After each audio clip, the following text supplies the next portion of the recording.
Moi, je te dis, tous ceux qui pensent aujourd'hui que Lamine Yamal, la meilleure solution pour lui, c'est pas d'aller se reposer, mais franchement, je vous le dis, vous faites partie du problème. La santé du joueur doit être la priorité absolue sur même les intérêts du FC Barcelone, même si l'intérêt serait de peut-être essayer de forcer avec lui, de le mettre, parce que justement, en ce moment, il te manque d'autres joueurs. Mais si tu perds ton joueur définitivement, mais tu auras que tes yeux pour pleurer. Je veux dire, la gestion, elle doit être lucide et cohérente par rapport à l'enjeu que Yamal représente pour l'avenir du club. Quand tu lui donnes ce contrat, quand tu lui donnes ce rôle-là, quand tu lui donnes cette symbolique, tu ne peux pas obliger aujourd'hui te dire la priorité, c'est ce qui va se passer demain, dans une semaine, dans 2 semaines. Là, on a fait des débats pendant 1 an pour dire que c'était un joueur générationnel qui devait marquer son époque avec le Barça. Et bah, si tu dois sacrifier même une saison complète, tu la sacrifies. Parce que c'est importante quand même la saison là. Mais pourquoi celle-là elle est plus importante que celle d'après, que celle d'après, que celle d'après? C'est-à-dire que moi je suis désolé, à un moment donné, j'ai été moi l'un des premiers à alerter sur ce qu'était la gestion d'un joueur de 16-17 ans qui était encore en croissance et de ce qu'était l'impact, l'aspect traumatique de jouer des saisons de 50 ou 55 matchs à cet âge-là. Pour un joueur, pour un adolescent dont le corps n'était pas encore formé. On a eu en plus au FC Barcelone la jurisprudence Pedri en 2021 où on a très bien vu qu'il pouvait y avoir un danger, un risque. On a eu peur à un moment donné de ne jamais retrouver Pedri. Et Dieu merci, on a retrouvé le Pedri qu'on aime, mais à quel prix? Au prix d'un joueur qu'on a ensuite préservé. Donc moi, je vais te dire, honnêtement, tu as le même phénomène sur toutes les poules aux œufs d'or, c'est-à-dire les clubs, les sorts, les journalistes ne comprennent pas, les supporters veulent le voir tout le temps sur le terrain, mais le joueur dans tout ça, l'intérêt du joueur, l'intérêt de la carrière du joueur, est-ce qu'on peut y penser 2 secondes? Moi je te dis, tous ceux qui pensent aujourd'hui que Lamine Yamal, la meilleure solution pour lui, c'est pas d'aller se reposer, mais franchement, je vous le dis, vous faites partie du problème. Oui, mais d'accord, vous faites partie du problème. Moi, je vais t'en donner une autre vérité. Un ballon d'or au FC Barcelone en 1997 qui s'appelle Ronaldo Nazario de Lima, où pareil, c'était la poule aux œufs d'or du football mondial.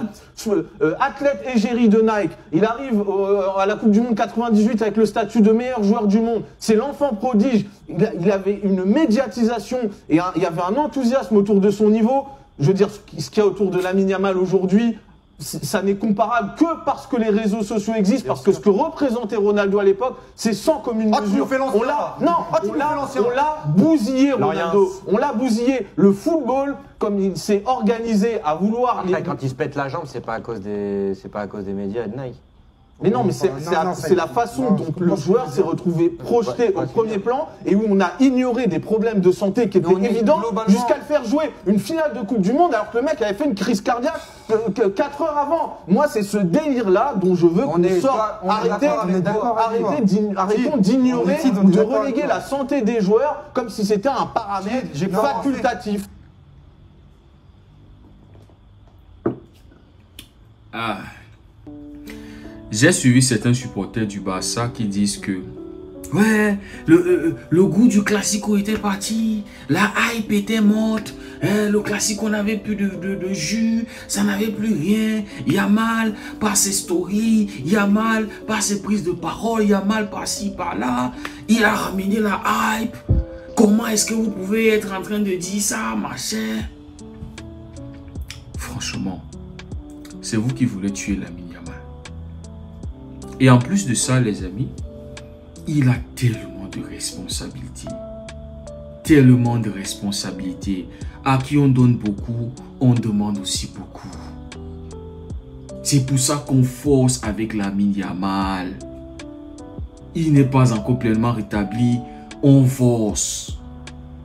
Et il ne fait qu'enchaîner pourri match sur pourri match. Lui aussi ne va pas fermer sa bouche. Oh là là, l'immaturité, les gars. C'est pour ça que je ne voulais pas qu'il prenne le dossard numéro 10. Parce qu'elle a une lourde responsabilité. Il y a tellement d'attentes. Il y a tellement.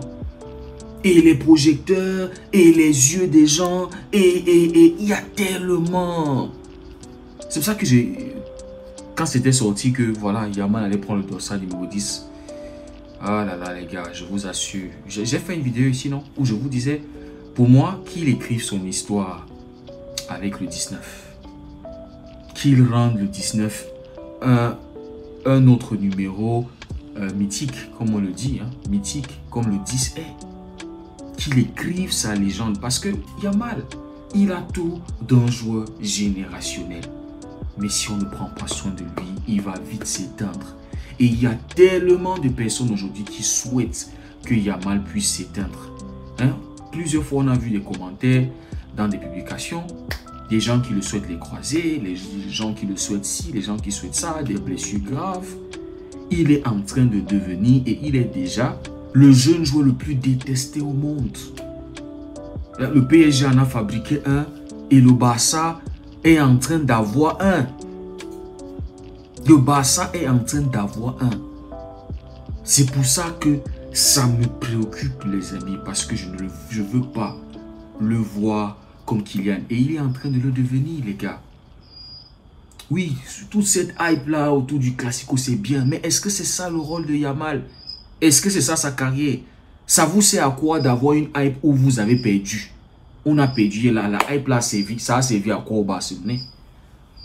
Cette hype-là a servi au Real Madrid. Ça a nourri et donné de l'engagement et donné de l'envie et de la faim au Real Madrid. Et c'est eux qui ont profité de tout ça. C'est eux qui ont pris 3 points. C'est eux qui ont gagné. On pouvait gagner hier pour rééquilibrer le nombre de classicos. Avant le classico d'hier, le Barça avait gagné 104 classicos, le Real 105. On pouvait gagner et rééquilibrer les choses. On a perdu. Voilà 2 classicos. Donc si on peut rencontrer le Real Madrid encore 2 fois cette saison, il faut absolument gagner pour au moins équilibrer. Mais on parle de Lamine Yamal. Est-ce que c'est ça le rôle de Lamine Yamal, d'hyper les classicos et qu'on perd derrière? Non. C'est-à-dire, s'il allume les réseaux sociaux avant un classico, il doit pouvoir allumer la pelouse. Mais il ne l'a pas fait. Et il y a des supporters qui sont fiers. Ouais, le classico avait perdu sa valeur, ça avait perdu son goût, ça avait perdu. On a perdu et nous on a quoi alors? Et nous on a quoi? Les gars, il est temps que Yamal aille sur le banc. Que Yamal se repose, les gars, ça se voit. Il n'a plus de jus. Il ne fait plus peur à personne. Il ne fait plus peur. Ce Yamal là, la saison dernière, qu'il fallait se préparer mentalement, il fallait se préparer physiquement pour affronter, il n'a plus. Il ne dégage plus rien. Il ne dégage plus rien. C'est pour ça que je vous disais que Anti-Flick doit prendre des risques en championnat. Bouni Bardghji est là pour foutre quoi? C'est clair que Yamal n'est pas en forme. C'est clair. On n'a pas besoin de chercher de 14h à 4h du matin pour voir qu'il n'est plus, qu'il ne dégage plus ce truc-là. Anti-Flick, après au Olympiakos, a dit on va voir un Yamal, un autre Yamal. On n'a rien vu. On n'a rien vu. On connaît de quoi Yamal est capable. C'est-à-dire, mais quand physiquement, il n'est pas au top, ça se répercute. Et même sa vie, les amis. C'est pour ça que, les amis, il faut que le Barça, l'administration et les parents de Yamal aient une réunion sérieuse. Parce que c'est la carrière du petit qui est en jeu. Il faut que ces 2 entités-là se mettent ensemble pour avoir une même direction dans l'encadrement de Lamine Yamal, pour suivre un même programme. Parce que si le Barça le met sur une certaine discipline et que ses parents derrière ne suivent pas, il y aura clash. Et ça ne sera pas bon. Les gars, c'est alarmant déjà. Et j'espère que, surtout le Barça, parce que c'est ça son monde professionnel. Quand il quitte là, il retourne en famille. Et là-bas, ils sont tous ses fans. C'est au président de prendre les choses en main, faire venir ses parents, s'entendre sur la façon dont ils vont contrôler, encadrer. Il a besoin d'encadrement. Un autre truc que Yamal manque, c'est des mentors dans l'effectif. Comme Cristiano Ronaldo l'avait eu au début de sa carrière, hein, à Manchester United. Déjà le coach, Sir Alex Ferguson. Ensuite, tu avais des joueurs sur le terrain, des Roy Keane, des Paul Scholes, Rio Fernandez. Vous voyez, il y avait un cadre, il y avait des grands frères qui étaient là pour les cadrer. Mais un truc aussi, les amis, c'est que nous, je dis toujours ça, nous les 1900 là, il y a quelque chose qu'on a, que les 2006 là n'ont pas. Il y a quelque chose. Et c'est pour ça que les 2006 là, ils ont besoin de plus d'encadrement. Nous, les 1900 là, on avait une certaine éthique, une certaine éducation qu'il n'y a plus. C'est-à-dire qui est en train de se perdre avec les années 2000 là. Maintenant, quand tu viens à Lionel Messi, ses débuts avec le Barça, tu avais les Samuel Eto'o, Puyol, on va te parler de qui? Xavi, Iniesta, c'est-à-dire tous ces grands frères-là étaient là pour l'encadrer.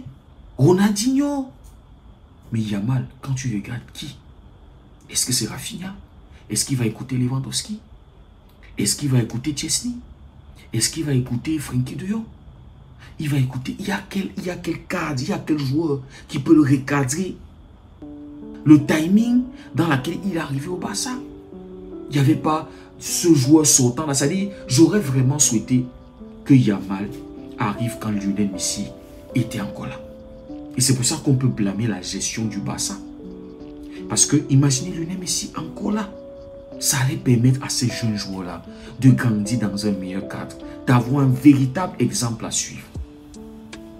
Avant que chacun ne choisisse ce qu'il veut. Hein? Neymar, il a choisi.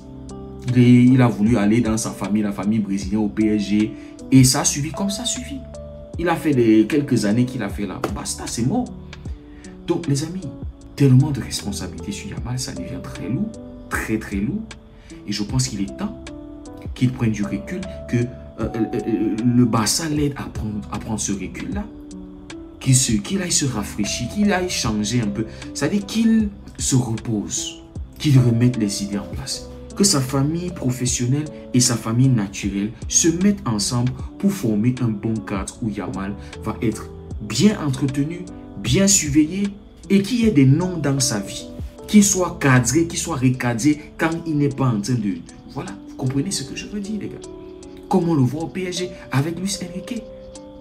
Aujourd'hui, tu as un Nuno Mendes qui remercie Luis Enrique pour l'éducation, pour l'encadrement. Mais est-ce que Yamal a ce cadre-là actuellement? Non. C'est le chouchou de tout le monde.